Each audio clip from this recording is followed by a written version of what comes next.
Welcome to Kenton's videos. Enjoy the video. You start by confirming the essentials. Update WhatsApp and open the chat with the message you want to change. Once done, tap and hold the message to select it, then look for the edit icon in the top toolbar or overflow menu.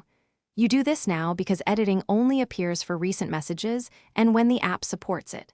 Make sure you're on the correct message. Small mistakes propagate.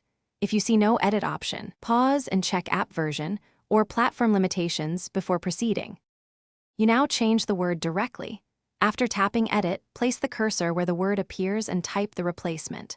Once you modify text, read the full message to maintain meaning. Don't introduce confusion by changing only one word out of context. When finished, tap Save or the check mark. WhatsApp will mark the message as edited so recipients know it changed. If tone matters, add a short clarifying note. Remember, edits are visible, so keep transparency in mind when altering content. You finish by confirming the edit. Check the message shows the new word and the edited label, then ask the recipient if clarity matters.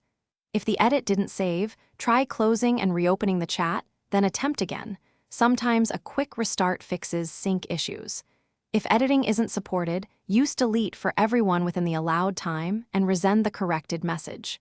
Key tip: if things go wrong, update WhatsApp and your OS first. Most edit problems are version or connectivity related. Thanks for watching. Consider subscribing if we helped you.